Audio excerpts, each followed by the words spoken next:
భాగాన్ని గురించి మనం ఆలోచన చేయగలిగినప్పుడు కీర్తనల గ్రంథము 115వ అధ్యాయము 12, 13, 14, 15 ఈ వచనాలు మనం గమనించినప్పుడు పదే పదే ఒక మాట ప్రస్తావనకు తీసుకురాబడింది.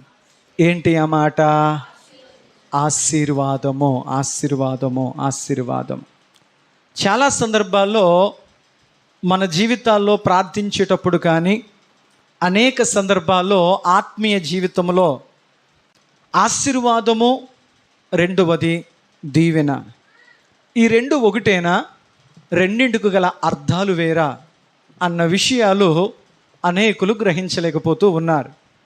వాక్యమును చక్కగా మనం గ్రహించగలిగితే దీవెన వేరు, ఆశీర్వాదము వేరు. మీరు చక్కగా వినగలిగితే అర్థం చేసుకుంటూ ముందుకెళ్ళే ప్రయత్నం చేద్దాం. దీవెన వేరు, ఆశీర్వాదము వేరు. ఉదాహరణకు మనం గమనించగలిగితే ఎవరైనా చక్కని గృహాన్ని కట్టుకున్నారనుకో, అప్పుడు వారు చెప్పవలసిన మాట ఏమిటంటే, దేవుడు దీవించాడండి, చక్కటి గృహాన్ని కొనుక్కున్నాను. దేవుడు దీవించాడండి, చక్కని బంగారాన్ని కొనుక్కున్నాను. దేవుని దీవెన చేత ఇదిగో చక్కని వాహనాన్ని పొందుకున్నాను. దేవుడు దీవించడం చేత చక్కని పొలాన్ని కొనుక్కున్నాను. దేవుని దీవెన చేత ఇదిగో దేవుడు చక్కటి గర్భఫలాన్ని ఇచ్చాడు. దేవుని దీవెన చేత ఇదిగో చక్కటి వివాహ కార్యాన్ని పొందుకున్నాను. ప్రతి విషయంలో ఒక దేవుని బిడ్డ పదే పదే పదే దేవుడు చేసినటువంటి ఆ కార్యాలను గురించి మాట్లాడేటప్పుడు చెప్పే పదే పదే మాట ఏమిటంటే దీవెన, దీవెన, దీవెన.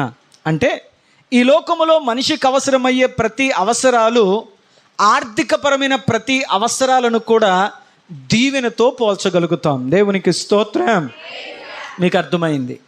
దీవెన అనే మాటకు గల అర్థం ఏంటంటే, ఈ లోకములో మనిషికి అవసరమగు ప్రతి ఒక్క ఆర్థికపరమైన అవసరాలు, ఉద్యోగము, వ్యాపారము, వివాహము, గర్భఫలము, ఇళ్ళు, బంగారము, డబ్బు, ఇక ఏమైనా దేవుని దీవించేత ఎండాకాలంలో మంచి ఏసీ కొనుక్కున్నాం.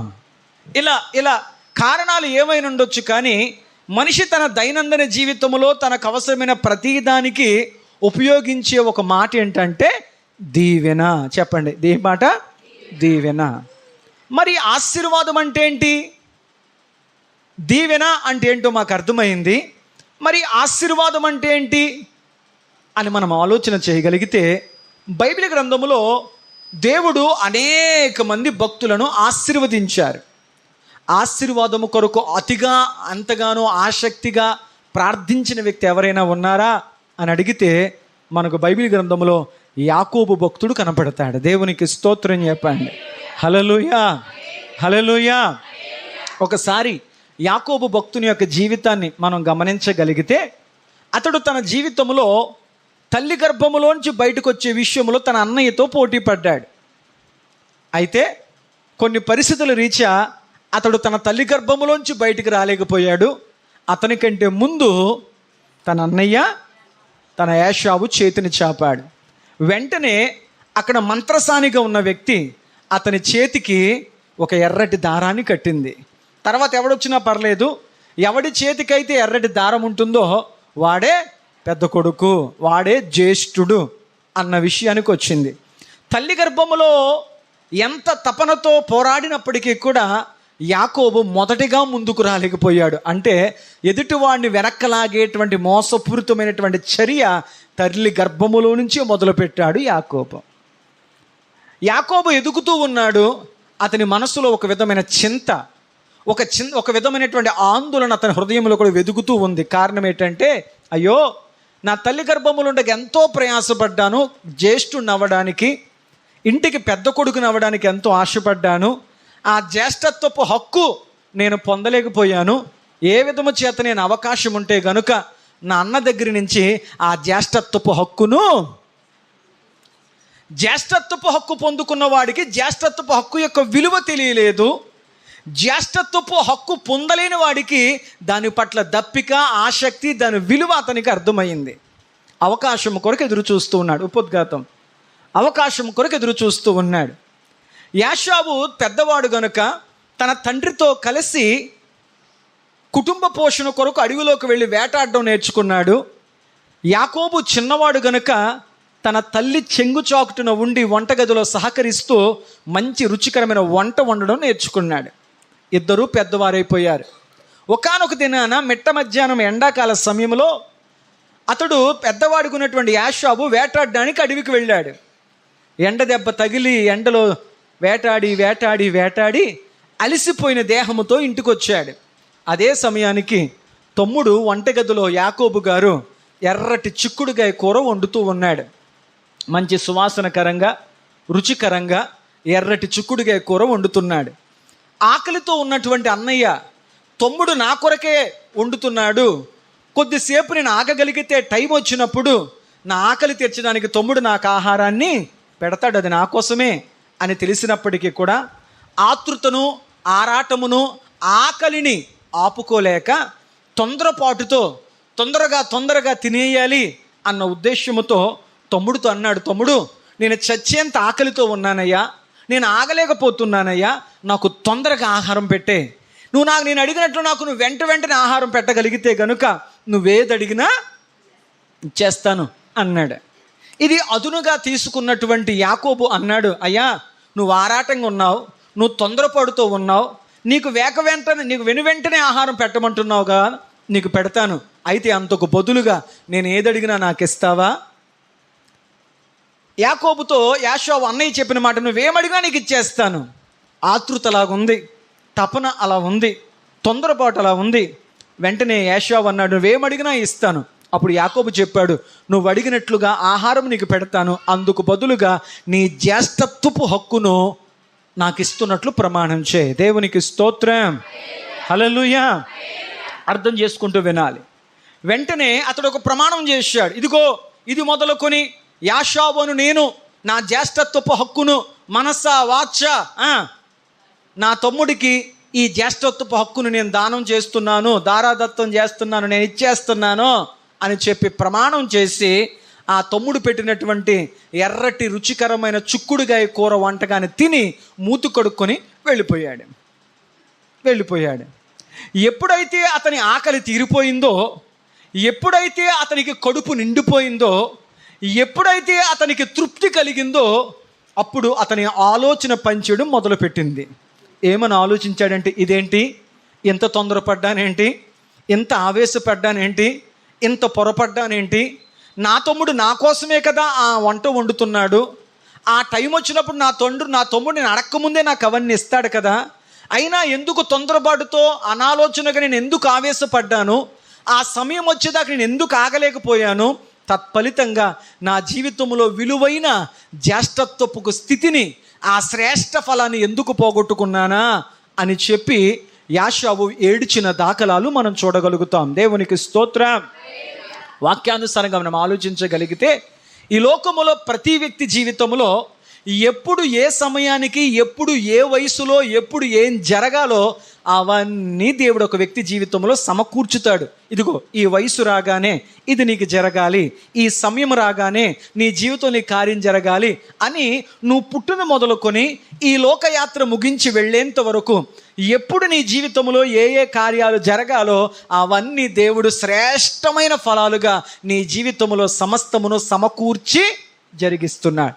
కానీ నేటి దినాల్లో ఎంతోమంది యవనస్తుల యొక్క ఆలోచన ఎలా ఉందంటే, ఇదిగో దేవుడిచ్చేదాకా మేము ఆగలేమేండి, మా ఆలోచనల చేత, మా తలంపుల చేత, మా హృదయంలో కలుగుతున్నటువంటి ప్రేరేపణల చేత దేవుడు ఇవ్వకముందే మేము అంతకు ముందుగానే మా జీవితంలో మేము కోరుకున్నవి పొందుకోవాలి, మా మనసు కనిపించినవి చేయాలి, మా మనసుకు కలుగుతున్న ఆలోచనల ప్రకారము, మా మనసులో కలుగుతున్నటువంటి కోరికల ప్రకారము దేవుడిచ్చేదాకా మేము ఆగలేమేండి, దేవుడిచ్చేదాకా మేము ఉండలేమేండి, దేవుడిచ్చేదాకా మేము ఆశించినవి మేము ఎదురు చూడలేమేండి అని చెప్పి దేవుడు ఇవ్వకముందే, దేవుడు ఆశించినవి అందించకముందే అనేక మంది ఆతృత పడుతూ, ఆరాటపడుతూ, సమయం రాకముందు వారు తొందరపడుతూ ముందుకి వెళ్ళిపోతున్నారు. జీవితంలో కొన్ని నిర్ణయాల విషయంలో, జీవితంలో కొన్ని పరిస్థితుల విషయంలో. ఎప్పుడైతే దేవుడిచ్చేదాకా వారు ఆగలేకపోతున్నారో, దేవుడిచ్చే తగిన సమయమందు ఆ శ్రేష్ఠ ఫలముల కొరకు వారు ఎదురు చూడలేకపోతున్నారో, అందువల్ల వారి జీవితంలో దేవుడిచ్చేవి కాకుండా తొందరపాటుతో తీసుకునే కొన్ని నిర్ణయాల వల్ల వారి జీవితంలో ఆ క్షణం వారి కోరికలు, ఆశలు, ఆలోచనలు తీర్చబడినప్పటికీ ఆ తదుపరి వారు అంటున్నారు వెనక్కి తిరిగిన తర్వాత, అయ్యో చాలా తప్పు చేశామేంటి, చాలా పొరపాటు చేశామేంటి, సమయం వచ్చేదాకా ఆగలేకపోయాము, వయసు వచ్చేదాకా ఆగలేకపోయాము, అమ్మ నాన్నలు చెప్పినప్పుడు ఆ క్షణం మాకు అది. ఎప్పుడు కళ్ళు తెరుస్తున్నారు అంటే జీవితంలో విలువైనవి చేజారి పోయేదాకా. ఆ సమయం వచ్చేదాకా మేము ఆగుంటే, ఆ సమయం వచ్చేదాకా మేము నిరీక్షించి ఉంటే, దేవుడు మా కొరకు ఏదైతే దాచిపెట్టాడో ఆ సమయమందు ఆ శ్రేష్టమైన ఫలాలు మేము పొందుకుందుము. మా తొందరపాటు వల్ల, మా అనాలోచన వల్ల, మా ఉద్రేకాల వల్ల, ఆగలేని మా స్థితిగతుల వల్ల మేము దేవుడు ఇవ్వకముందే పరిగెట్టుకుంటూ వెళ్ళి తెచ్చుకున్నాం. తత్ఫలితంగా దేవుని చిత్తము కంటే మా చిత్తము వైపు వెళ్ళాము కనుక మా జీవితాలు పాడైపోయాయి, మా జీవితాలు చేదైన అనుభవాలు గుండా వెళ్ళాయి, మా జీవితాలు ఈ గాయాలన్నీ మేము పొందుకున్నాం. ఇలాంటి మాటలు ఎంతమంది ద్వారా వింటున్నాం. తొందరపడ్డామండి, పొరపాటు చేశామండి, అమ్మ నాన్నల మాట వినలేదండి, పెద్దల మాట వినలేదండి, ఆ క్షణం అదే కరెక్ట్ అనిపించిందండి, ఆగలేకపోయామండి, ఆలోచనల ప్రకారం వెళ్ళిపోయామండి, ఆ తదుపరి మాకు అనిపించింది మేము చేసిన తప్పేంటో, పొరపాటేంటో, మళ్ళీ తిరిగి వెనకకు అడుగులు వేయలేము, మరలా వెనకకు రాలేని పరిస్థితులు మా జీవితాలు పాడైపోయాయి అన్నవారు అనేక మంది ఉన్నారు.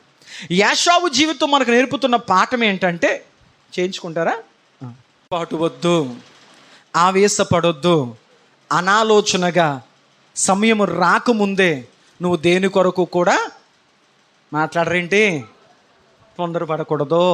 కొంతమంది జీవితాల్లో చూసినప్పుడు తొందరపడ్డామేమో, పొరపాటు చేశామేమో, అనాలోచనగా ఆవేశపడ్డామేమో, సమయం వెనక్కి రాదు, మళ్ళీ కాలు వెనక్కి తీసుకుంటా కవ్వదు, జీవితాలు గాయపరచబడ్డాయి అనేటువంటి మాటలు, సాక్ష్యాలు, విజ్ఞాపనలు అనేక మంది జీవితాల్లో మనం వింటూ ఉంటాం. అలాంటి వ్యక్తుల్లో యాషావు ఒకడు. తగిన సమయమందు ఆలోచన సరైన రీతిలో ఉంది కాబట్టి అన్నయ్యను మోసగించి అన్నయ్య జ్యేష్ఠత్వాన్ని లాక్కున్నాడు. ఎవరు అంటే అన్నయ్య బలహీనత యాకోబుకు అవకాశంగా మారింది. మన బలహీనత సాతానుకి అవకాశంగా మారుతుంది. ప్రతిదానికి సాతానుడే పడేశాడు, సాతానుడే పడగొట్టేశాడు, సాతానుడే లాగేశాడు. సాతాను అంటే నాదే లేదయ్యా, అతని బలహీనత నాకు అవకాశాన్ని ఇచ్చింది. యాషావు బలహీనత యాకోబుకు అవకాశాన్ని ఇచ్చింది. అందువల్ల అన్నయ్య కొరకే సిద్ధపరిచాడు ఆహారం, కానీ ఆగలేకపోయాడు. దేవుడు నీ జీవితంలో కూడా ఎప్పుడు ఏం జరగాలో అవన్నీ నీ కొరకు సిద్ధపరిచాడు. కానీ మనసు అంటాది, కానీ సాతాను అంటాడు, అప్పటిదాకెందుకు ఆగుతావులే, ఒక అడుగు నువ్వే ముందుకెళ్ళు, దేవుడిచ్చేదాకొద్దు, ఒక అడుగు ముందుకెళ్ళి నువ్వే అందుకు తన విలువైన జ్యేష్ఠత్వాన్ని పొందుకున్నవాడిగా యాషావు పొందాడు. తన సమయాన్ని తన ఆలోచన ప్రకారం తీసుకెళ్ళి ఎదుటివాడు దాన్ని లాక్కొని పొందుకున్నాడు యాకోబు జ్యేష్ఠత్వాన్ని. ఇది మీకు తెలిసిన వృత్తాంతమే. ఇంకా మనం ముందుకెళ్ళగలిగితే తన అన్నయ్య అంద మాత్రమే కాకుండా తన తండ్రి వృద్ధాప్యమునకు వచ్చాడు, ఆయనకు కళ్ళు సరిగా కనపడటం లేదు. తన తండ్రి తన పెద్ద కుమారుడైన యాషావును పిలిచి, ఎలాగా జ్యేష్ఠత్వాన్ని పోగొట్టుకున్నావురా, జ్యేష్ఠత్వం యొక్క విలువ అర్థం కాక నువ్వు చేజార్చుకున్నావు, నీ తమ్ముడికి దాన్ని దారాదత్తం చేసేస్తావు, నా చివరి దినాలైనా ఇదిగో నేను ఆశీర్వదించి నాకు ప్రీతికరమైన చక్కని ఆహారాన్ని వండిపెట్టు, నిన్ను ఆశీర్వదించి నేను మరణిస్తానయ్యా. తండ్రి ఆశీర్వాదం ఎంతో విలువైంది కదా, దయచేసి నాకు నచ్చిన ఆహారం వండు అన్నప్పుడు తన తండ్రికి మాంసాహారాన్ని వండడానికి అడవికి వెళ్ళాడు. ఈ లోపల ఈ వార్త విన్నటువంటి యాకోబు తన మందలో నుంచి ఒక గొర్రెను చంపి దాన్ని చక్కని ఆహారంగా సిద్ధపరిచి తన తండ్రి దగ్గర తీసుకువచ్చేటప్పుడు, ఇదిగో నా తండ్రి నా స్వరాన్ని గుర్తుపడతాడు, అయినా నా తండ్రిని ఏదో రకంగా నేను మోసగించవచ్చు, కానీ నా తండ్రి నన్ను ఖచ్చితంగా తడుముతాడు, అతడు గుడ్డువాడు కానీ అతనికి స్పర్శ పనిచేస్తుంది అన్న ఉద్దేశంతో నా అన్నయ్య అయినటువంటి యాషావుకి ఒంటి మీద వెంట్రుకలు ఎక్కువ కదా అని చెప్పి తాను చంపిన గొర్రె యొక్క చర్మాన్ని ఒంటి మీద కప్పుకొని వచ్చాడు. స్వరాన్ని విన్నాడు తండ్రి, ఇది నా చిన్న కొడుకు యాకోబు స్వరంలా ఉందేంటి అని దగ్గరకు పిలిచి అతన్ని తడిమి చూశాడు. అతని ఒంటి మీద రోమాలు కనపడ్డాయి. ఓకే నేను పొరపడ్డానేమోలే, ఈ ఎంటుకలు నా పెద్ద కొడుకే కదా ఉంటాయి అని చెప్పి తాను తెచ్చిన ఆహారాన్ని కడుపు నిండా తిని పెద్ద కొడుకు అనుకుని చిన్న కొడుకును ఆశీర్వదించాడు తండ్రి. చాలాసేపటి తర్వాత అన్నయ్య వేటాడి ఆహారం సిద్ధపరిచి తండ్రికి తీసుకొచ్చి, తండ్రి ఇదిగో నువ్వు చెప్పినట్లుగా ఆహారాన్ని తీసుకొచ్చాను, ఈ ఆహారాన్ని తిని నన్ను ఆశీర్వదించు అన్నాడు. తండ్రికి అర్థమైంది, అలనాడు నా పెద్ద కొడుకు మోసపోయాడు, ఇలనాడు నేను మోసపోయానని చెప్పి, నా కుమారుడా యాషావు, నీ జీవితంలో 2 విలువైన వాటిని కోల్పోయావు. నెంబర్ 1 జ్యేష్ఠత్వపు ఆశీర్వాదం, నెంబర్ 2 తండ్రిచ్చే ఆశీర్వాదం. ఈ రెండింటికి కారణాలు ఏంటి తెలుసా? మొదటిది, జ్యేష్ఠత్వాన్ని పోగొట్టుకోవడం గల కారణం నీ తొందరపాటు. తండ్రి ఆశీర్వాదం కోల్పోవడం గల కారణం నీ ఆలస్యం.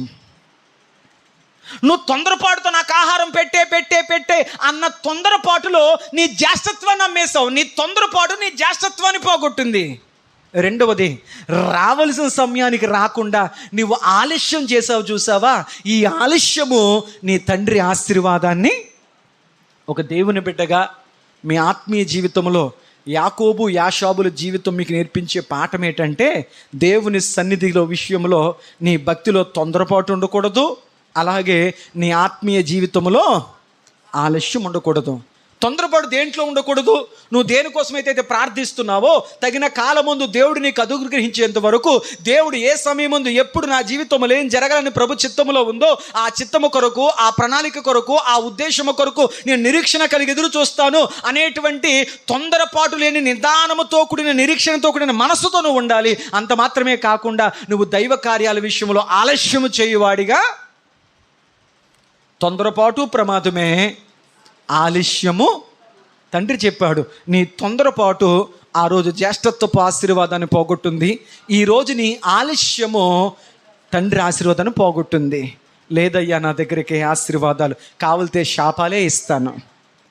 ఎప్పుడు తండ్రి దగ్గర నుంచి ఈ శాపవచనాలు విన్నాడో అన్నయ్యకు తమ్ముడి మీద పట్టజాలనంత కోపం వచ్చి, ప్రతిసారి ఈ యాకోబని నా తమ్ముడు నన్ను పదే మోసగిస్తూ నావన్నిటినీ లాగేసుకుంటున్నాడు. అర్హుడను నేను, అనర్హుడు వాడు, కానీ నా అర్హత నేను కోల్పోతున్నాను, వాడు వాటన్నిటిని పొందుకుంటున్నాడని చెప్పి తన తమ్ముడిని చంపడానికి ప్రయత్నం చేశాడు యాకోబు. వెతుకుతూ ఉన్నాడు. ఇది తెలిసినటువంటి తల్లి అంది, అయ్యా నీ అన్నయ్య కోపముతో ఉన్నాడు, ఈ క్షణం నువ్వు కనపడితే ఖచ్చితంగా నిన్ను చంపే ప్రమాదం ఉంది కనుక ఇదిగో నా సహోదరుడు మీ మేనమామ లాబాను ఇంటికి వెళ్ళిపో అని పంపించింది. అతడు ఒంటరివాడిగా తన మేనమామైన లాబాను ఇంటికి వెళ్ళిపోయాడు. మీకు అన్నికి తెలిసిన విషయాలే. అక్కడికి వెళ్ళిన తర్వాత లాబాను గారి ఇంట్లో నమ్మకస్తుడుగా, మేనలుడుగా కొంతకాలం గడిపాడు. ఆ తర్వాత తన మనసులోని ఒక ఆలోచన కలిగింది, ఎంతకాలం ఒంటరిగా బతుకుతాను, ఎంతకాలం ఇలా ఏకాకిగా బ్రతుకుతాను, నాకంటూ ఒక కుటుంబం, నాకంటూ ఒక జీవితం ఏర్పాటు చేసుకోవాలి కదా అని చెప్పి తన మేనమామ దగ్గరికి వెళ్ళి తన మనసులో ఉన్న ఆలోచన చెప్పాడు. మేనమామ, నేను నీకు అల్లుడు అవ్వాలనుకుంటున్నాను, అందుకు గల ఉద్దేశం ఏంటంటే నీ చిన్న కూతురు అయినటువంటి రాహేలును నాకు ఇచ్చి పెళ్లి చేయవా అన్నాడు. మేనమామ అన్నాడు, అదేంటలుడు, పెద్ద కూతురు ఉండగా చిన్న కూతురుని అడుగుతావిటంటే, లేదు నాకు తెలియదు, నా మనస్సు నీ చిన్న కూతురుని ఇష్టపడింది కాబట్టి నీ చిన్న కూతురు అయినటువంటి రాహేలు నాకు కావాలి, నీ పెద్ద కూతురు లేయా నాకొద్దు అన్నాడు. ఇతని అవసరత మామగారికి అవకాశాన్ని ఇచ్చింది. మొదటి నుంచి పాయింట్ మర్చిపోకండి. అన్నయ్య ఆతృత తమ్ముడికి అవకాశం ఇచ్చింది. ఇప్పుడు యాకోబు యొక్క ఆతృత మామగారికి అవకాశాన్ని ఇచ్చింది. అప్పుడు అన్నాడు, సరే నువ్వు అడిగినట్లుగా నా చిన్న కూతురు నీకు ఇచ్చి పెళ్లి చేస్తాను, అందుకు మారుగా 7 సంవత్సరాలు నా ఇంట్లో పాలేరుతనం చేయి అన్నాడు. ప్రేమ మరణము కంటే బలమైంది కదా. 7 సంవత్సరాలు ఆమె ముఖం చూస్తూ 7 రోజులుగా గడిపేశాడు. 7 సంవత్సరాల తర్వాత, మామా ఇదిగో నేను 7 సంవత్సరాల ఇంట్లో పాలేరుతనం చేశాను, నీ చిన్న కూతురిచ్చి పెళ్లి చేస్తాను కదా, చెయ్యి అన్నాడు. మాటిచ్చిన ప్రకారం మామగారు పెళ్లికి అన్నీ సిద్ధం చేశాడు. కానీ ఒక చిన్న సూచన చెప్పాడు. ఏంటంటే, అల్లుడా నీకు తెలుసో తెలియదేమో కానీ మా ఇళ్లలో ఒక ఆచారం ఉంది. ఏంటంటే పెళ్లి కూతురు నెత్తి మీద మేము ముసుకేస్తాం, మొదటి రాత్రి గడిచేదాకా అబ్బాయి మొక్క అమ్మాయి, అమ్మాయి మొక్క అబ్బాయి చూడకూడదు, నీకు ఇష్టమేనా అన్నాడు. అతను కల్లా కప్పడం తెలియకుండా 7 సంవత్సరాలు కష్టపడ్డాను కదా, మా మామ నన్నెందుకు మోసం చేస్తాడులే అని చెప్పి ముసుకేసుకున్న అమ్మాయిని పెళ్లి చేసుకున్నాడు. ముసుకేసుకున్న అమ్మాయితో తన దాంపత్య జీవితాన్ని గడిపాడు. తెల్లవారిన తర్వాత అండర్లైన్, తెల్లవారిన తర్వాత, సూర్యోదయమైన తర్వాత ముసుగు తీసి చూశాడు. యాకోబుకు అర్థమైంది, నేను మోసపోయాను. కారణం ఏంటంటే చెల్లి ఉండాల్సిన స్థానంలో అక్క ఉంది. అక్కన ముఖం చూద్దామా అంటే ఆమె లేయ జబ్బు కళ్ళది. చూడ్డానికి ఏమాత్రము కూడా అతని మనస్సుకు అంగీకారంగా లేదు.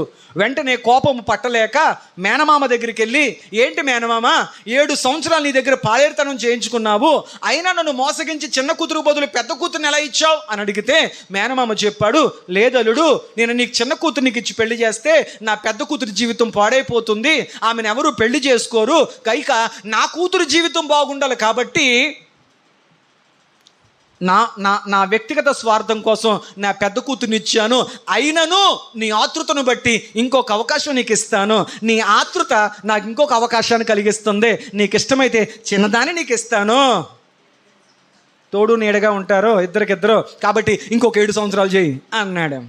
ఇందాక నేను చెప్పాను కదా, ప్రేమ మరణం కంటే బలమైంది. చిన్నదాని కోసం మరి 7 సంవత్సరాలు 14 సంవత్సరాలు ఆ ఇంట్లో పాలేరుతనం చేశాడు. 2 భార్యలను చేసుకున్నాడు. 12 మంది కొడుకులను దాసీల ద్వారా భార్యల ద్వారా కన్నాడు. ఆ తదుపరి వెనక్కి తిరిగి చూసుకుంటే తనకంటూ వెనకాల ఆస్తిపాస్తులు ఏవి లేవు. తర్వాత మనకు తెలుసు జరిగిన వృత్తాంతాలు. తర్వాత అనుకున్నాడు, ఒకానొక సమయంలో మేనమామ తన గొర్రెలకు బొచ్చు కత్తిరించడానికి వెళుతున్న సందర్భంలో యాకోబు కనిపించింది. మేనమామ ఇంట్లో లేడు, బందోబస్తు ఇంట్లో లేదు, కాబట్టి నాకు సంబంధించిన అన్నిటిని పట్టుకుని వెళ్ళిపోదాం అని చెప్పి అతని యొక్క భార్యలను, దాసీలను, దాసులను, 12 మంది కుమారులను, అలాగే అతనుకున్నటువంటి యావదాస్తి పశువులను తీసుకుని యాకోబు పారిపోతూ ఉన్నాడు, వెళ్ళిపోతూ ఉన్నాడు. దేవునికి స్తోత్రం. మేనమామ ఇంటికొచ్చి చూసుకున్నాడు. ఇంటికొచ్చి చూసుకునేసరికి కూతుర్లు లేరు, మనవలు లేరు, మనవరాళ్ళు లేరు, ఇంకా చెప్పుకుని వెళ్ళిపోతే అతని సంపద, పశువులు, గొర్రెలు, మేకలు, ఒంటెలు ఏమీ లేవు. అర్థమైపోయింది, మల్లుడు మామూలుడు కాదురా, దెబ్బేసాడు, మోసం చేసేసాడు, అన్నయ్యని మోసం చేశాడు, లాగేసుకున్నాడు, తండ్రిని మోసం చేసేసాడు, లాగేసుకున్నాడు. మేనమామ దగ్గర 12 సంవత్సరాలు ఉన్నాడు, అయినా అవకాశం వచ్చినప్పుడు మోసం చేసేసాడు అని చెప్పి మేనమామ అల్లుడిని చంపడానికి వస్తున్నాడు. ఆ వార్త యాకోబుకు తెలిసింది. ఈ లోపల ఇక నాకు దిక్కెక్కడుంది, ఎక్కడికి వెళ్ళాలి? యాకోబుకున్న ఒకే ఒక దారి అన్నయ్య దగ్గరికి వెళదాం అనుకున్నాడు. ఈ లోపల అన్నయ్య దగ్గర నుంచి ఒక వార్త యాకోబుకు వచ్చింది. ఏంట్రా అంటే 33వ అధ్యాయం 1వ వచనం మనం చూడగలిగితే, యాకోబు కనులెత్తి చూడగా యాషావు అతనితో కూడా 400 మంది మనుషుల్ని ఏర్పాటు చేసుకున్నాడు. ఎవరి కోసం? తమ్ముడు వస్తాడా, మీరు నాకు వెనక సపోర్ట్గా ఉండండిరా అని చెప్పి యాషావు 400 మందిని రెడీ చేసుకున్నాడంట తమ్ముడు కోసం. యాకోబుకు అర్థమైపోయింది, ఏంటయ్యా అంటే ముందు గొయ్య వెనక నొయ్య, ఏం చేయాలో అర్థం కాని పరిస్థితి. అయితే అతను నిర్ణయించుకున్నాడు, వెనక్కెళ్ళి మామగారికి దొరికిపోవడం కంటే ముందుకెళ్ళి అన్నయ్య చేతులు ఏం జరుగుతుందో చూద్దాం అన్న ఉద్దేశంతో అతడు యబ్బేకు అనే రేవు దగ్గర ఆగిపోయి అతడు తన అన్నయ్యకు, అయ్యో నా అన్నయ్యను మోసం చేశాను కదా, కాబట్టి నా అన్నయ్యకు ఒక బహుమానాన్ని పంపిస్తాను అని చెప్పి అతడు తన భార్యలను, తన 12 మంది కుమారులను, తనకున్నటువంటి సమస్తమైనటువంటి కుటుంబాన్ని పంపించాడు. అంత మాత్రమే కాకుండా తన అన్నయ్యకు ఒక బహుమతి ఇవ్వాలని కోరుకున్నాడు. ఏంటి ఆ బహుమతి అంటే 32వ అధ్యాయం ఆదికాండం 32వ అధ్యాయం 13వ వచనంలో అక్కడ రాయబడిన మాట, అతడు అక్కడ ఆ రాత్రి గడిపి తాను సంపాదించిన దానిలో తన అన్నయ్యైన యాషావుకు ఒక కానుక ఇవ్వాలి అనుకున్నాడు. దేవునికి స్తోత్రం. ఆదికాండము 32వ అధ్యాయము 13వ వచనాన్ని చదివాను. అన్నయ్యకి ఏమిద్దాం అనుకున్నాడు? తాను సంపాదించుకున్న దానిలో కానుక ఇద్దాం అనుకున్నాడు. 14వ వచనం, ఆ కానుక ఏంటంటే 200 మేకలను, 20 మేకపోతులను, 200 గొర్రెలను, 20 పొట్టేళ్లను, 30 పాడి ఒంటెలను వాటి పిల్లలను, 40 ఆవులను, 10 ఆబోతులను, 20 ఆడగాడిదలను, 10 గాడిద పిల్లలను గుంపులు గుంపులుగా తన దాసులతో కలిపి రేవు దాటించి అన్నయ్యకు కానుకగా. దేవునికి స్తోత్రం. హల్లెలూయా. మీకు అర్థమైంది అనుకుంటున్నాను. యబ్బేకు రేవు దగ్గర యాకోబు ఆగిపోయి తన కుటుంబం అంతటిని యబ్బేకు రేవు దాటించి అన్నయ్య దగ్గరికి పంపించాడు. అంత మాత్రమే కాకుండా తన అన్నయ్యకు ఒక కానుకగా తాను సంపాదించుకున్నటువంటి దానిలో నుంచి అతడు ఇన్ని రకాల బహుమతులుగా తన అన్నయ్యకు కానుకగా పంపించాడు. ఈనాటి దినాల్లో వినాలి, ఈనాటి దినాలలో మనము నీ ఆస్తి ఎంత అని అడిగితే మన లెక్క ఎలా చెప్తామంటే, నా దగ్గర 10 ఎకరాలు ఉందండి ఆస్తి రూపంలో చెప్తాం. నా దగ్గర 100 కాసులు బంగారం ఉందండి ఆస్తి రూపంలో చెప్తాం. నా దగ్గర ఇన్ని ఇల్లు ఉన్నాయండి ఆస్తి రూపంలో చెప్తాం. నా దగ్గర ఇంత డబ్బు ఉందండి ఆస్తి రూపంలో చెప్తాం. కానీ ఆనాటి దినాల్లో నీ ఆస్తి ఎంత అంటే, ఇన్ని గొర్రెలు ఉన్నాయి, ఇన్ని మేకలు ఉన్నాయి, ఇన్ని ఎద్దులు ఉన్నాయి, ఇన్ని ఒంటెలు ఉన్నాయి, ఇన్ని గాడిదలు ఉన్నాయి అని పశు సంపదను బట్టి ఆనాడు ఆస్తి లెక్క జరిగేది. ఈనాడు మన ఆస్తి లెక్క ఎలా జరుగుతుందో ఆనాడు పశువులే వాళ్లకు ఆస్తి. అంటే తాను సంపాదించుకున్నటువంటి యావదాస్తిని కూడా తన అన్నయ్యకు కానుకగా తన కుటుంబాన్ని పంపించాడు. కుటుంబముతో పాటు తాను సంపాదించిన దానిలో కానుకగా తన అన్నయ్యకు ఈ ఆస్తినంతా కూడా పంపించాడు. దేవునికి స్తోత్రం. హల్లెలూయా, హల్లెలూయా. పంపించి యబ్బేకు రేవు దగ్గర అతడు ఒంటరిగా మిగిలిపోయి మనం గమనించగలిగితే 26వ వచనములో అతడు తెల్లవారు వరకు చున్నది గనుక నన్ను పోనిమ్మని అతడు అడగగా, నీవు నన్ను ఆశీర్వదిస్తే గాని నిన్ను పోనీయనను. దేవునికి స్తోత్రం చెప్పండి. మనకు తెలిసిన విషయమే ఏంటంటే, తన కుటుంబాన్ని పంపించేశాడు. తన భార్యలను, దాసదాసీలను, 12 మంది పిల్లలను, అలాగే తనకున్నటువంటి యావదాస్తిని కూడా పంపించేశాడు. చాలామంది అనేవారు, యాకోబుక ఆయనకి ఏంటంటే తక్కువ, 2 భార్యలు, దాసులు, 12 మంది కొడుకులు, ముచ్చటకు ఒక కూతురు దేనా. అంత మాత్రమే కాకుండా బోళ్ళంత సంపద, ఒక మనిషి జీవితంలో సుఖపడడానికి ఏం అవసరమో అవన్నీ యాకోబు గారికి ఉన్నాయండి. ఇంకేం తక్కువండి ఆయనకి. లోకానికి అది కనపడింది. కానీ యాకోబుకు అన్నీ ఉన్నా కానీ యాకోబు ఆ రాత్రి అన్నిటినీ అన్నయ్యకు బహుమానంగా కానుకగా పంపించేసి యాకోబు ఒక్కడే యబ్బేకు రేవులో మోకరించి దేవుని పాదాలు పట్టుకుని ఈ ప్రార్థన చేస్తున్నాడు. ఒకే ప్రార్థన ఏంటంటే, ప్రభా నన్ను ఆశీర్వదించు, ప్రభా నన్ను ఆశీర్వదించు, ప్రభా నన్ను ఆశీర్వదిస్తే తప్ప నిన్ను పోనివ్వను. అదేంటి యాకోబు, ఇంతకు ముందే కదా మీ అన్నయ్యకు బోళ్ళంత ఆస్తినిచ్చావు, ఇంకా ఏం కావాలి నీకు, ఇంకేం కావాలి నీకు? అప్పుడు యాకోబు ఈ మాట అనొచ్చు, ప్రభా అవన్నీ దీవెనలు, నాకు కావలసింది ఆశీర్వాదం. లోకము దీవెన ఆశీర్వాదం ఒకటి అనుకుంటుంది. నాకు తెలుసయ్యా, అవన్నీ దేవుని దీవెన ద్వారా అవన్నీ నేను సంపాదించుకున్నాను, అవన్నీ దీవెనే, ఆర్థిక పరమైనవన్నీ దీవెనలే. ఈ రాత్రి నాకు కావలసింది దీవెనలు కాదు, నాకు కావలసింది ఆశీర్వాదము. దేవునికి స్తోత్రం. హల్లెలూయా. ఇక్కడ ఆపి 2 అడుగులు ముందుకెళ్ళి అన్నయ్య విషయం చెప్పి మళ్ళీ వెనక్కి వస్తాను. ఈ కానుకలన్నీ కూడా ఎవరి దగ్గరికి వెళ్ళిపోయాయి చెప్పండి? అన్నయ్య దగ్గరికి వెళ్ళాయి. 33వ అధ్యాయం 9వ వచనంలో అప్పుడు యాషావు, సహోదరుడా నాకు కావలసిందంతా ఉంది, ఈ కానుకలన్నీ కూడా. యాకోబు అనుకున్నాడు, అంతకుముందు అది నేనే పట్టుకుపోయాను, మొత్తం దీవెనలన్నీ ఆశీర్వాదాలన్నీ నేనే పట్టుకుపోయాను.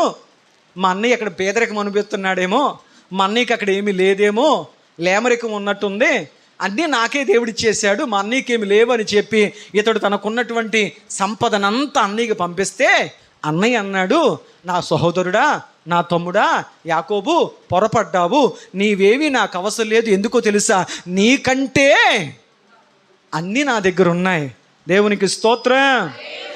ఈ దీవెనలన్నీ నాకు ఉన్నాయ్యా, నీ దగ్గర ఏదైతే ఉందో అంతకంటే తులమో ఫలమో ఎక్కువగా నీ దగ్గర తీసుకోవాల్సిన అవసరం నా దగ్గర లేదు, నీ దగ్గర చేచాల్సిన అవసరం నాకు లేదు, నీకంటే ఎక్కువగా అన్నీ నా దగ్గర ఉన్నాయి, నాకు అవసరం లేదు, తీసేసుకో అన్నాడు.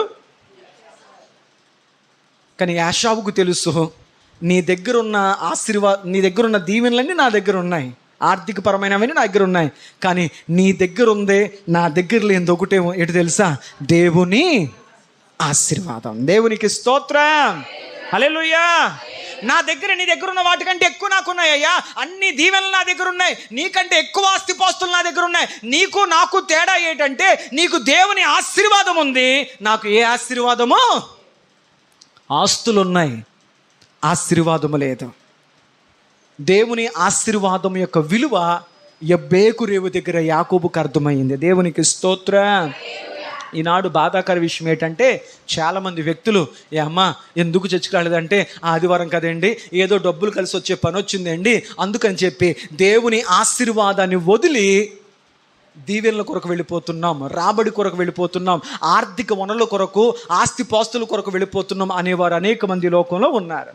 కానీ యాకోబుకు తెలుసు, దీవెన కంటే విలువైంది దేవుడిచ్చేటువంటి, చెప్పాలి ఆశీర్వాదము. ఇందాక నుంచి పాస్టర్ గారు ఆశీర్వాదము అన్నారు కదా. అసలు ఆశీర్వాదం అంటే ఏంటి?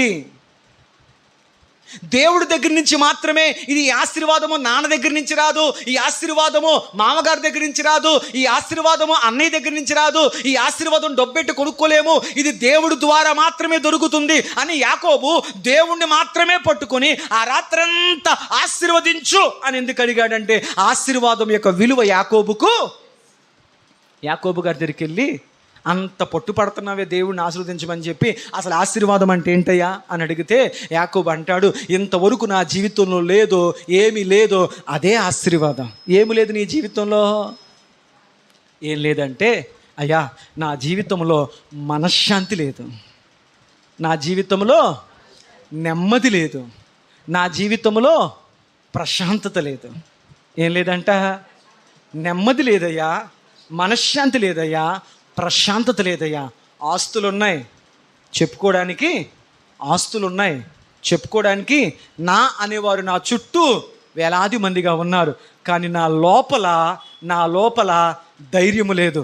ఎప్పుడు మా మామగారు చంపేస్తారో తెలియదు, ఎప్పుడు శత్రువు వచ్చి నా దగ్గర లాక్కుపోతారో తెలియదు, ఎప్పుడు మరణం వచ్చి నన్ను తీసుకెళ్ళిపోతాదో తెలియదు, ఎప్పుడు మరణం వచ్చి నన్ను చంపుతాడో తెలియదు, ఎప్పుడు నా జీవితము అభద్రతతో, ఎప్పుడు నా జీవితము అశాంతితో, ఎప్పుడు నా జీవితము కలవరముతో, ఎప్పుడు నా జీవితము తెలియని ఒక వేదనతో గడిపాను. అందువల్ల నా జీవితంలో ప్రశాంతత లేదు, నెమ్మది లేదు, నిజమైన ఆనందము లేదు. కాబట్టి నేను ఎందుకు దేవుని ఆశించబడుతున్నానంటే, దేవుని ఆశీర్వాదం వలన ఇవి నాకు దొరుకుతాయి. దేవునికి స్తోత్రం, హల్లెలూయా, హల్లెలూయా.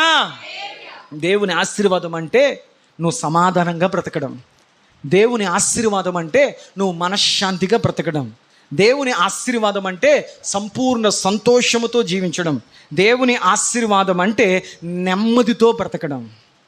ఆమేన్, ఆమేన్. అనేక సందర్భాలు మనం చూస్తే, దేవుడు ఆ రాజును, ఆ ప్రజలను దీవించాడు కనుక వారు నెమ్మదితో, వారు సమాధానముతో బ్రతికిరి అని ఉంటుంది. హల్లెలూయా. యాకోబు చెప్పకనే చెప్తున్నాడు, నాకు దీవెనలు సమృద్ధిగా ఉన్నాయ్యా, కానీ నాకు లేనిదేంటి? ఆశీర్వాదం. దేవుని ఆశీర్వాదం నా మీద లేదు కాబట్టి నాకు నెమ్మది లేదు, నాకు ప్రశాంతత లేదు, నాకు ఉన్న వాటిని బట్టి నాకు ఆనందము లేదు. ఈ రాత్రి ప్రభు పాదాలు పట్టుకొని నేనేమడుగుతున్నానో తెలుసా? దేవా నన్ను ఆశీర్వదించు అంటే మాటి అర్థం ఏంటంటే, నాకు ప్రశాంతతనివ్వా, నాకు నెమ్మదినివ్వా, నాకు ధైర్యాన్ని ఇవ్వా, నాకు దేవునికి స్తోత్రం, హల్లెలూయా, సమాధాని కల నిబ్బరముతో కూడిన మనస్సు నాకివ్వా అని రాత్రంతా యాకోబు దేవునిని ప్రార్థిస్తూ ఉన్నాడు. నేను అంటాను, దేవా ఒక్కసారి అడిగితే ఇవ్వా, రాత్రంతా అడిగించుకోవడమే నీకు ఇష్టం. కొంతమంది అంటారు, దేవుడేనండి చాలా కాలం అడిగించుకుంటాడండి, అడిగించుకొని ఎప్పుడుకో ఇస్తాడండి. దేవుడి మనస్తత్వం అది కాదు, దేవుని సైకాలజీ అది కాదు, దేవునికి ఆలోచన చెప్పడానికి మనిషి ఏపాటివాడు. మరి దేవుడు ఎందుకు అంత రాత్రంతా యాకోబుని అడిగించుకున్నాడు అని అడిగితే, యాకోబా అన్నయ్య దగ్గర లాక్కున్నట్లు, నాన్న దగ్గర లాక్కున్నట్లు, మామగారి దగ్గర లాక్కున్నట్లు దేవుని దగ్గర లాక్కోవడానికి అవదాం. అది ఊరికనే వచ్చేది కాదు, ఇది విలువైనది. అది దేవుని ద్వారా వచ్చేది. దేవుడు నీకు ఇస్తాడు, కానీ దాని విలువ ఏంటో నీకు అర్థమైందా లేదా? దాని పట్ల నీకు తప్పన, దాని పట్ల నీకు దప్పిక, అది కావాలి అనే దృష్టి నీకు ఎంతవరకు ఉంది అని దేవుడు యాకోబు యొక్క తపనను, యాకోబు యొక్క దప్పికను, యాకోబు యొక్క ఆసక్తిని దేవుడు రాత్రంతా పరీక్షించి పరీక్షించి పరీక్షించి పరీక్షించి పరీక్షించి రాత్రంతా చూశాడు యాకోబుని దేవుడు. కానీ యాకోబు ఆ ఆశీర్వాదం యొక్క విలువ ఎరిగిన వాడు కనుక, దేవా నన్ను ఆశీర్వదిస్తే తప్ప నీ కాళ్ళు వదలను అన్నాడు. ఆమెను చెప్పండి. ఈ ప్రార్థన జీవితాలు కావాలి. ఏ ప్రార్థన చెప్పరేంటి? నువ్వు ఇస్తే తప్ప, నువ్వు ఆశీర్వదిస్తే తప్ప, ఈ కార్యం నువ్వు చేస్తే తప్ప, కుదిరితే చేయి ప్రభువా, వీలైతే చేయి ప్రభువా, నీకైనప్పుడు చేయి ప్రభువా. లేదు లేదు లేదు, ఒక తపనతో, ఒక దప్పికతో, దాని పట్ల నీకున్నటువంటి వేదనతో, దాని విలువ గుర్తిరిగి యాకోబు రాత్రంతా ఒకే ఒక మాట, నన్ను ఆశీర్వదించు. ఆమెను చెప్పండి. హల్లెలూయా, హల్లెలూయా. దేవుడు చూశాడు అతని తపన, అతనికున్న ఆసక్తి. రాత్రంతా విడవకుండా దేవునితో పెనుగులాడుతూ పోరాడుతున్న అనుభవాన్ని దేవుడు చూశాడు. చూసి చూసి చూసి చూసి యాకోబుతో దేవుడు ఒక మాట చూడండి, మనం గమనించగలిగితే అక్కడ మనకు ఒక విషయం అర్థమవుతుంది. 24వ వచనం, యాకోబు ఒక్కడు మిగిలిపోయాను, ఒక నరుడు తెల్లవారు వరకు అతనితో పెనుగులాడెను, తాను అతన్ని గెలవకుండుట చూచి. దేవునికి స్తోత్రం చెప్పండి. ఈ వాక్యం అర్థం చేసుకుందాం. ఎవరితో పెనుగులాడారు? యాకోబు అనే నరుడు దేవునితో పెనుగులాడడం అంటే అర్థం ఏంటి? చాలామంది యాకోబు దేవునితో పోరాడాడు. అయ్యో దేవుడితో యుద్ధం చేశాడా? పోరాటం అంటే యుద్ధం చేయడం, పోరాటం అంటే దెబ్బలాడడం. యాకోబు దేవుడితో పోరాడి దెబ్బలాడా? దెబ్బలాట ఆడలేదు, పెనుగులాడాడు. పెనుగులాట అంటే ఏంటి? పెనుగులాట అంటే అర్థం ఏంటి? పెనుగులాట అంటే అర్థం ఏంటంటే, దేవుడు వదిలించుకుంటున్నాడు, యాకోబు పట్టుకుంటున్నాడు. దేవుడు వదిలించుకుంటున్నాడు, యాకోబు పట్టుకుంటున్నాడు. దేవుడు వదిలించుకుంటున్నాడు. మీరు సెలవులకి ఊరు వెళ్తారు, మీరు మాత్రమే ఎక్కడికో ఫంక్షన్కి వెళ్తారు. మీ పిల్లలు నన్ను తీసుకెళ్ళు కాలు ఎట్టేసుకుంటాడు. నువ్వు తీసుకెళ్తావా? నీ కాలు ఎట్టుకు నీతో పాటు వాడిని వదిలించుకుంటావు, పొట్టు వదిలిస్తావు, మళ్ళీ వాడు గట్టిగా పట్టుకుంటాడు. నువ్వు పొట్టు వదిలిస్తావు, ఇంకా గట్టిగా పట్టుకుంటాడు. నువ్వు వదిలించుకుంటావు, వాడు మళ్ళా. తండ్రికి ఒక మాట అర్థమైపోతుంది, ఏంటో తెలుసా? వీడిని నేను తీసుకెళ్ళకూడదు అనే పొట్టు కంటే వాడు వెళ్ళాలి అనే పొట్టు ఎక్కువ ఉంది. తండ్రికి అర్థమైపోద్ది, ఖచ్చితంగా నేను నా కొడుకు చేతిలో, అక్కడ అదే మాట చూడండి, అతనితో గెలవకుండుట చూచి. దేవుడికి అర్థమైపోయింది, యాకోబు పట్టుదల ముందు, యాకోబు తపను ముందు, యాకోబుకున్న ఆసక్తి ఆరాటం ముందు నేను ఓడిపోతానా, నేను గెలవలేనా? దేవుడు గెలవలేకపోవడం కాదు, నేను ఇవ్వను, నేను దీవించను అన్న నీ జీవితం ఎలాగుందో చూసావా, నేను దీవించనయ్యా అన్న మాట ముందు, యాకోబుకున్న తపన ముందు నేను నిలబడలేనేమో అని చెప్పి దేవుడు అనుకున్నాడంట, నేను నిలవలేనేమో. మీకు ఒకసారి తెలుసా, ఒక తండ్రిగా ఒక తల్లిగా మీరు ఆలోచన చేయండి, జీవితంలో ఎన్నోసార్లు మీ పిల్లల చేతిలో మీరు ఓడిపోయారు. ఎప్పుడు? వాళ్ళు ఏదన్నా కావాలి అన్న ఉద్దేశంతో దాని కొరకు ఏడ్చినప్పుడు, దాని కొరకు దొర్లినప్పుడు, దాని కొరకు మిమ్మల్ని పట్టుకొని ఏ పేరన పెట్టుకొని పీడించేసిందిరా బాబు ఎలాగైతే అని అనుకున్నప్పుడు, ఆ ఏడుపు, ఆ కన్నీళ్ళు, ఆ తపిన, ఆ వేదన, అవన్నీ చూసి ఏది కొన్నావు అన్నావో నువ్వు ఓడిపోయి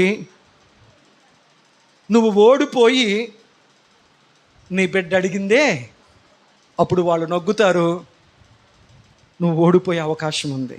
ఒక తల్లిగా తండ్రిగా మన బిడ్డల చేతిలో అనేకసార్లు మనం ఓడిపోతూనే ఉంటాం వాళ్ళని నగ్గించడానికి. దేవుడు కూడా ఆ రాత్రి యాకోబు యొక్క కన్నీళ్లు, యాకోబు యొక్క ప్రార్థన, యాకోబు యొక్క తపను చూసి దేవుడికి అర్థమైపోయిందంట, నేను నిలబడలేనేమో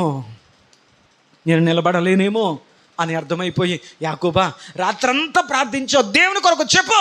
యాకోబు అన్నాడు, ఆశీర్వదించయ్యా.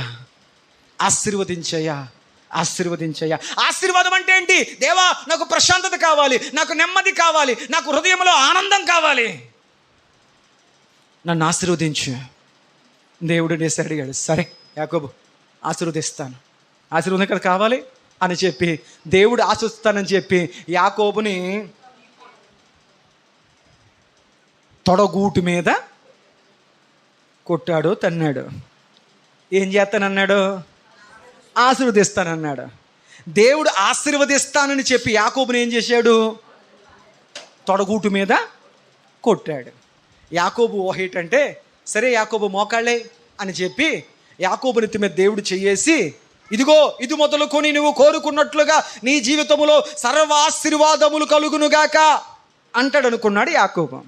మనుషుని హృదయంలో ఆలోచనలు అనేకము కలవు, కానీ చివరికి యెహోవా తీర్మానం సఫలమగినట్లు యాకోబు ఆశీర్వాదం కోసం అనేక రీతులుగా ఊహించుకున్నాడు. కానీ యాకోబు ఊహించని ఒక ఊహ కార్యం ఏంటంటే, దేవుడు ఆశీర్వదిస్తాను అని చెప్పి తొడగూటు మీద కొట్టాడు. మనకర్థమైన భాషలో చెప్పాలంటే, తొడగూటు మీద కొట్టేసరికి తొడ ఎముక ఇరిగిపోయింది. తొడ ఎముక ఇరిగిపోయింది. యాకోబు అంటాడు, ఏంటి ప్రభువా, ఆశీర్వదిస్తానని చెప్పి ఇరగొట్టేసావేంటి? ఆశీర్వదిస్తానని చెప్పి ఇరగొట్టావేంటి ప్రభువా? దేవుడు చెప్పాడు, ఇదే దేవుని ఆశీర్వాదం. ఏది ఆశీర్వాదం? దేవుని ఆశీర్వాదం అంటే విరగొట్టబడ్డమే. దేవునికి స్తోత్రం. లేదు పాస్టర్ గారు, మాకు అర్థమయ్యేలా చెప్పండి. చూడండి, మత్తయి శుభవార్త 14వ అధ్యాయం. మత్తయి శుభవార్త 14వ అధ్యాయం 19వ వచనాన్ని మనం చూడగలిగితే ఒక చక్కని విషయాన్ని మనం గ్రహించగలుగుతాం. పచ్చిక మీద కూర్చుండుడని జనులకు ఆజ్ఞాపించి ఆ 5 రొట్టెలను 2 చేపలను పట్టుకొని ఆకాశము వైపు కనులెత్తి ఆశీర్వదించి ఆ రొట్టెలు, ఏంటి ప్రభువా ఆశీర్వదిస్తానని చెప్పి ఎముకిరిపేశావు? దేవా ఆశీర్వదిస్తానని చెప్పి తొడగూటిరిపేశావేంటి? ఎందుకు ఇరగొట్టావు? యాకోబా, ఆశీర్వాదం అంటే విరవబడ్డమే. ఆయన 5 రొట్టెలు 2 చేపలను ఆకాశం వైపు పైకెత్తి వాటిని ఆశీర్వదించి విరిచెను. దేవునికి స్తోత్రం. మార్కు శుభవార్త 6వ అధ్యాయం 41వ వచనం. మార్కు శుభవార్త 6వ అధ్యాయం 41వ వచనం. అంతటా ఆయన ఆ 5 రొట్టెలను 2 చేపలను పట్టుకుని ఆకాశము వైపు కనులెత్తి ఆశీర్వదించి ఆ రొట్టెను విరిచెను. లూకా శుభవార్త 9వ అధ్యాయం 16వ వచనం. లూకా శుభవార్త 9వ అధ్యాయం 16వ వచనం. అంతటా ఆయన ఆ 5 రొట్టెలను 2 చేపలను ఎత్తుకొని ఆకాశము వైపు కన్నులెత్తి వాటిని ఆశీర్వదించి చాలు విరిచి, యోహాను భక్తుడు కూడా చెప్పాడు, చాలు. దేవునికి స్తోత్రం. ఇప్పుడు చెప్పండి, దేవుని దృష్టిలో ఆశీర్వదించడం అంటే ఏంటి? మీకు అర్థమైందా లేదా? ఆశీర్వదించి, ఇదిగో ఇన్ని వేల మందికి ఆకలి తీర్చాలా, ఇంటి వేల మందికి ఆకలి తీర్చాలా, కడుపు నిండా ఆకలి తీర్చాలా, సరే తీరుస్తానని చెప్పి ఆయన 5 రొట్టెలు 2 చేపలు ఆకాశం వైపు పైకెత్తి వాటిని ఆశీర్వదించి నేను ఆశీర్వదిస్తున్నాను అని చెప్పడానికి సూచనగా వాటిని విరిచాడు. యాకోబు ఏమడిగాడు? ఆశీర్వదించు అన్నాడు. ఇప్పుడు యాకోబుని దేవుడు ఏం చేశాడు? తొడగూటిని విరిచాడు. యాకోబుకి అర్థం కాలే. దేవా ఆశీర్వాదం అంటిదా? ఇదేనయ్యా యాకోబు ఆశీర్వాదం అంటే. నువ్వేమనుకున్నావు నాకు తెలియదు, కానీ నాకు తెలిసిన ఆశీర్వాదం ఇదే. ఏంటి చెప్పరేంటి? విరవడం, ఇరగ్గొట్టేయడం. దేవునికి స్తోత్రం. ఆత్మీయ అర్థంలోకి వెళదాం. ఎవడు విరిగి నలిగిన హృదయముతో ఆయన సన్నిధికి వస్తాడో ఆయన ఏమాత్రమో అట్టివాడిని అలక్ష్యము చేయు దేవుడు. విరిగి నలిగిన హృదయమే దేవునికి ఇష్టమైన బలి. అంటే అర్థం ఏంటంటే, ఒక వ్యక్తి ఆశీర్వదింపబడాలి అంటే అతని హృదయము, అతని మనస్సు, అతని ఆలోచన, అతని క్రియలు విరవబడాలి. ఏం చేయబడాలి? విరవబడాలి. దేంట్లోంచి విరవబడాలి? లోకానికి నీకున్న స్నేహము విరవబడాలి. పాపానికి నీకు ఉన్న స్నేహము విరవబడాలి. నీకు చెడు లక్షణాలకు ఉన్నటువంటి స్నేహము విరవబడాలి. నీకు లోకముతున్నటువంటి సాంగత్యము విరవబడాలి. దేవునికి స్తోత్రం. మీకు అర్థమయ్యేలా చెప్తాను. మనం చదువుకున్న రోజుల్లో ఈ పద్యం చదువుకున్నాం. ఇనుము ఇరుమనేమి ఇరుమారు ముమ్మారు కాచి అతకవచ్చు క్రమముగాను, మనస్సు విరిగనేమి దరి చేర్చలేమయ్యా విశ్వదాభిరామ వినరవేమ. ఇనుము అనేది ఇరిగిపోతే ఇన్నిసార్లు అన్న దాన్ని అతికించే అవకాశం ఉంది. కానీ ఒక్కసారి మనస్సు విరిగిపోతే ఇక ఎంత ప్రయత్నించినా విరిగిన మనస్సును అతికించడం మనిషి వల్ల కాదు. యాకోబుతో దేవుడు చెప్పాడు, యాకోబు ఒకప్పుడు నీ మనస్సు పాపముతో, ఒకప్పుడు నీ మనస్సు ఎదుటివాడి దగ్గర లాక్కునే స్వార్థముతో, ఒకప్పుడు నీ మనస్సు ఎదుటివాడిని మోసగించే మోసముతో అంటుకట్టబడింది. నువ్వు నన్ను ఆస్వాదించమని చెప్పావు కదా, ఇప్పుడు నేను నిన్ను విరిచాను అంటే అర్థమేంటి తెలుసా? నీ మనసులో నుంచి ఎదుటివాడిది లాక్కోవాలి అనే మనసు పోయింది, ఎదుటివాడిని మోసగించాలి అనే మనసు పోయింది, నీది కానిది నీవు ఆశించాలి అనే మనస్సు అంటే పాపము, ఆ మోసపూరితమైన తపన నీలో నుంచి విరవబడింది. దేవునికి స్తోత్ర. మొదటి పాయింట్, ఆశీర్వదింపబడాలి అంటే నీ జీవితము విరవబడాలి. దేని మీద నుంచి విరవబడాలి? లోకము నుండి, పాపము నుండి, లోకాశల నుండి, ఈ లోక సంబంధమైన దేని మీద నువ్వు అయితే ప్రేమను పెంచుకున్నావో వాటన్నింటి నుంచి నీ మనస్సు విరవబడాలి. దేవునికి స్తోత్రం. హల్లెలూయా.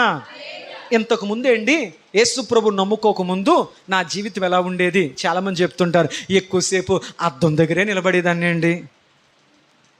ఈరోజు ఏంటో అసలు అద్దం పెద్ద చూడలేకపోతున్నానండి. మరి ఏం చేస్తున్నామంటే, అయ్యా ఈ లోకమనే అద్దం మీద నా మనసు విరిగిపోయి వాక్యమనే అద్దం మీద నా మనసు అతకబడింది. ఇంతకుముందు నా ముక్కు ఎలాగుందో, నా ముఖం ఎలాగుందో, నా జుట్టు ఎలాగుందో అని చెప్పి అద్దం ముందు నిలబడి నేను గంటల సేపు చూసుకునేదాన్ని. ఇప్పుడు ఆ లోక సంబంధమైన ఆకర్షణ, ఆ లోక సంబంధమైన అందచందాలు, ఆ లోక సంబంధమైనటువంటి వాటి మీద నా మనస్సు విరిగిపోయి దేవుని వాక్యం అనే అద్దములో నా తలంపులు ఎలాగున్నాయి, నా ఆలోచన ఎలాగుంది, నా నడవడిక ఎలాగుంది, నా వ్యక్తిత్వం ఎలాగుంది అని నేను వాక్యం అనే అద్దముతో అంటుకట్టబడ్డాను కనుక నా సమయం అంతా వాక్యంతోనే గడుపుతున్నాను. దేవునికి స్తోత్రం. ఇంతకు ముందే అండి సమయం దొరికితే ఫోన్ పట్టుకునేదాన్ని, సమయం దొరికితే ఫ్రెండ్స్తో బయటికి వెళ్ళేవాడిని, ఇంతకుముందు సమయం దొరికితే ఏవేవో వ్యాపకాలలో ఉండేదాన్ని. ఇప్పుడు సమయం దొరికితే దేవుని వాక్యం చదువుకుంటున్నాను, సమయం దొరికితే దేవుని పాటలు వింటున్నాను, సమయం దొరికితే నా చేతులతో నేను పాటలు. విరిగిపోయింది మనస్సు. ఇంతకుముందు ఏవి నచ్చాయో ఇప్పుడు అవి ఏవి నచ్చడం లేదు. కారణం ఏంటంటే ఆయన నన్ను ఆశీర్వదించడానికి ముందు నన్ను విరిచాడు. ఆమె చెప్పండి. ఇప్పుడు చెప్పండి, యాకోబు ఏమి అడిగాడు దేవుణ్ణి? ఆశీర్వదించమని. దేవుడు యాకోబు దగ్గర ఏం చేశాడు? విరిచాడు. అతడు విరవబడ్డాడు అనడానికి ఉద్దేశము, అతను ఏదైతే కష్టపడి జీవితాంతో మోసగించుకుంటూ సంపాదించుకున్నాడు అవన్నీ పంపేశాడు. నాకొద్దు. పౌలు అన్నాడు, క్రీస్తు కొరకు, ఆయన శిలువ కొరకు, ఆయన ఇవ్వబోయే మహిమ కొరకు నాకున్న సమస్తాన్ని నేను పెంటగా ఎంచుకున్నాను. ఒకప్పుడు ఈ పేరు పొందాలి, ఈ ప్రఖ్యాత పొందాలి, ఈ గౌరవ మర్యాదలు పొందాలి, ఈ విలువైన స్థానం పొందాలని చెప్పి వేటి కొరకైతే నేను పరిగెట్టానో, యేసు ప్రభు యొక్క శిలువ దర్శనం నేను పొందిన తర్వాత, ఆయన స్వరాన్ని విన్న తర్వాత, ఆయన ముఖ దర్శనం చూసిన తర్వాత నా మనస్సు లోకం మీద విరిగిపోయిందయ్యా, నాకున్న సమస్తము దేవుని ముందు పెంట అన్నాడు. విరిగిపోయిందంట మనస్సు దేవునితో జతపరచబడ్డాక. దేవునికి స్తోత్రం. చాలు. మొదటి మాట, దేవుని ఆశీర్వాదం పొందాలి అంటే మొదటి అనుభవం నీవు విరవబడాలి. ఆమెన్ చెప్పండి. ఏం చేయబడాలి? ఆశీర్వాదానికి మొదటి మెట్టేంటి? దేంట్లో విరవబడాలి? చెప్పరేటమ్మా. దేవునికి ఇష్టం లేనివి ఏవైతే నీ జీవితంలో జరుగుతున్నాయో వాటన్నింటి మీద నీ ఇష్టాలు, నీ కోరికలు, నీ అభిరుచులు అవన్నీ విరవబడునుగాక. విరవబడాలి, దేవునితో అంటుకట్టబడాలి, జతపరచబడాలి. ఆశీర్వదింపబడాలా? అయితే నీవు విరవబడి అనుభవం వైపు వెళ్ళాలి. దానికి ఉదాహరణ యేసుక్రీస్తు ప్రభువారు 5,000 మందికి, పురుషులు మాత్రం 5,000 మంది, స్త్రీలు పిల్లలు లెక్కట్లే, అన్ని వేల మందికి కడుపు నిండా ఆహారం పెట్టడానికి ముందు ఆయన రొట్టెలు ఆశీర్వదించాడు అనడానికి సూచనగా విరిచాడు. మరి వాక్యం వింటున్న ప్రియ సంగమా, నీ జీవితంలో నీ పాతకాలపు అనుభవాలు విరవబడుతున్నాయా, లేకపోతే వాటితోనే నీ స్నేహం ఇంకా కొనసాగుతుందా? క్రీస్తు యేసునందున్న వాడు నూతన సృష్టి. ఇగో పాతవి ఇరిగిపోయాయి, పాతవి గతించిపోయాయి, ఇదిగో నూతన సృష్టిగా మార్చబడ్డాం. ఆమెన్ చెప్పండి.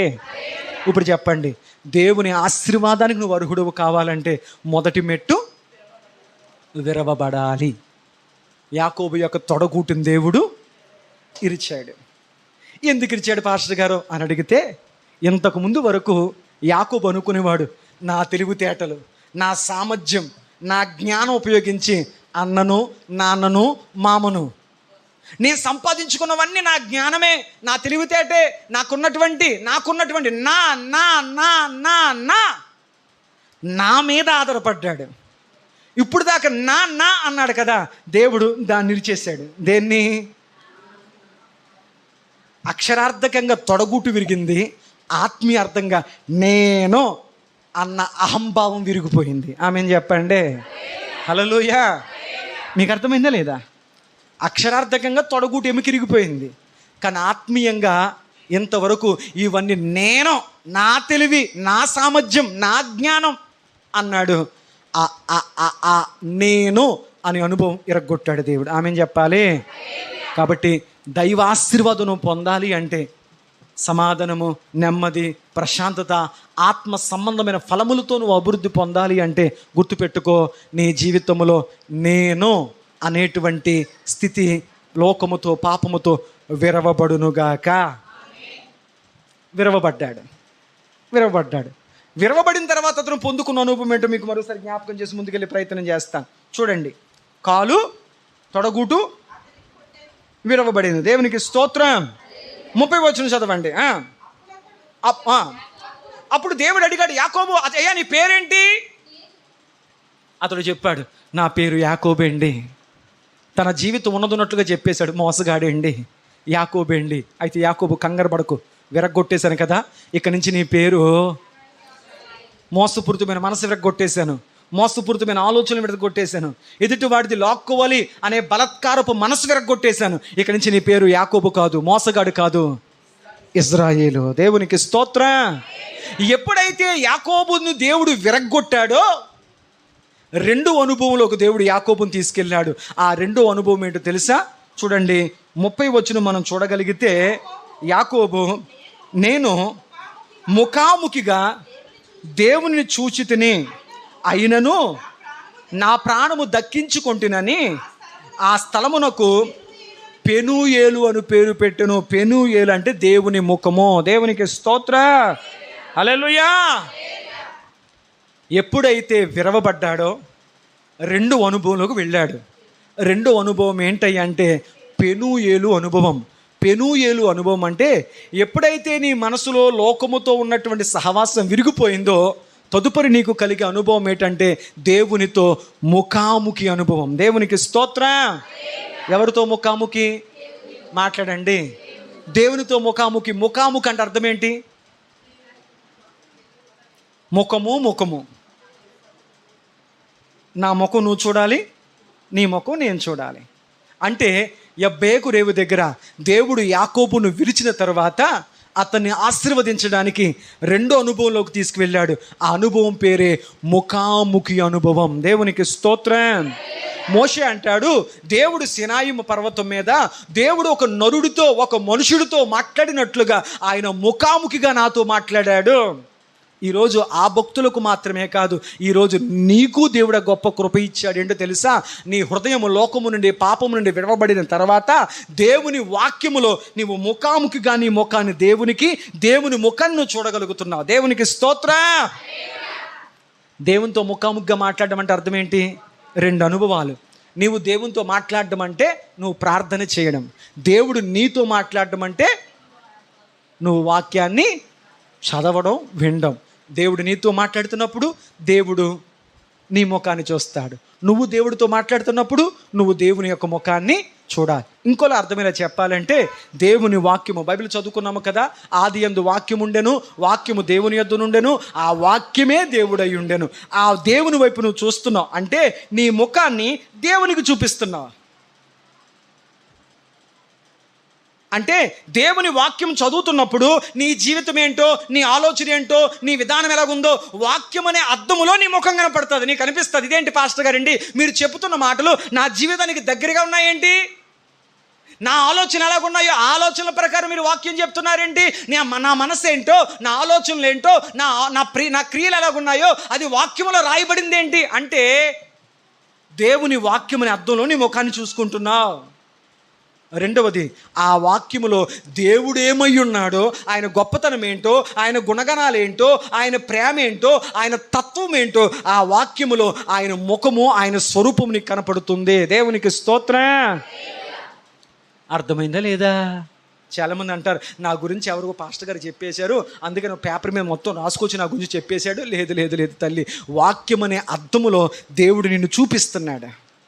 అదే వాక్యం అనే అర్థంలో ఆయన ఏంటో నీకు చూపిస్తున్నాడు. దేవునికి స్తోత్రం.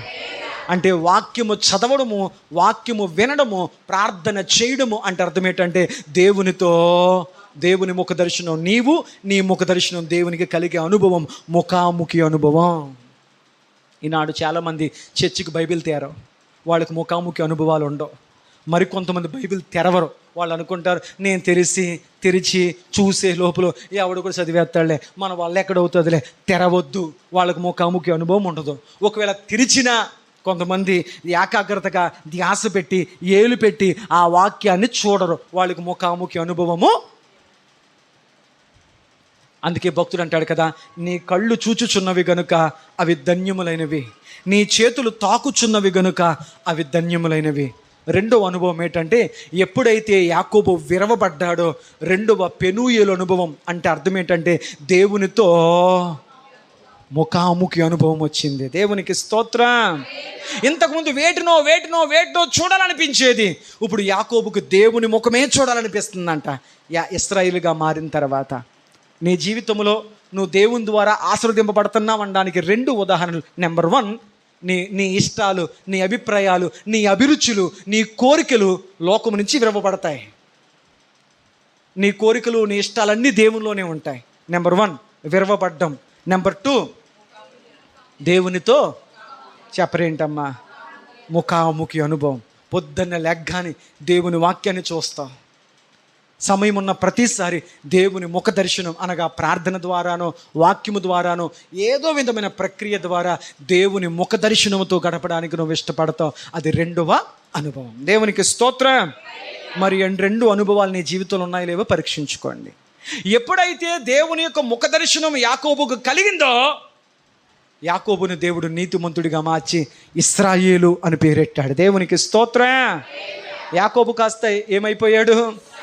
విరవబడ్డం ద్వారా, నాకు అందించాలి, విరవబడ్డం ద్వారా దేవుని ముఖ దర్శనం పొందడం ద్వారా యాకోబు కాస్త ఇశ్రాయేలుగా మార్చబడ్డాడు. దేవునికి స్తోత్రం.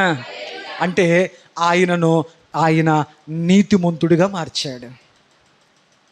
యాకోబు ఏమయ్యాడు? ఇశ్రాయేలు నీతిమంతుడిగా మార్చబడ్డాడు. వాక్యం ఆధారంగా చూద్దాం. చూడండి, సామెతల గ్రంథం 10వ అధ్యాయం 6వ వచనము మనం గమనించగలిగితే, నీతిమంతుని తల మీదకి దేవునికి స్తోత్రం చెప్పండి. ఇప్పుడు చెప్పండి, యాకోబు ఏమని అడిగాడు దేవుని సన్నిధిలో? ఆశీర్వదించు అన్నాడు. దేవుడు చెప్పాడు, యాకోబు నిన్ను ఆశీర్వదించాలంటే నీ జీవితంలోకి ఈ రెండు జరగాలి. నెంబర్ 1 విరవబడాలి. నెంబర్ 2 నా ముఖాముఖి అనుభవం నీకు రావాలి. ఈ రెండు ఎప్పుడు వచ్చాయో యాకోబు ఇశ్రాయేలు అయ్యాడు, యాకోబు నీతిమంతుడయ్యాడు. అప్పుడు నీతిమంతుడని యాకోబు తల మీదకి ఆశీర్వాదం వచ్చింది. దేవునికి స్తోత్రం. ఆ ఆశీర్వాదం యాకోబు మీద మాత్రమే, ఇశ్రాయేలు మీద ఉన్నటువంటి అతని మీద మాత్రమే ఉండిపోలేదు. చూడండి, కీర్తన గ్రంథం 37వ అధ్యాయం 26, 25, 26 వచనాలు. కీర్తన గ్రంథం 37వ అధ్యాయము 25, 26 వచనాలు. నేను చిన్నవాడిని అయ్యుంటిని, ఇప్పుడు ముసలివాడిని అయ్యుంటిని, అయినను నీతిమంతులు విడువబడుట కానీ వారి సంతానము భిక్షమెత్తుట కానీ. దేవునికి స్తోత్రం చెప్పండి. నీతిమంతుని తల మీదకే ఆశీర్వాదం వచ్చును.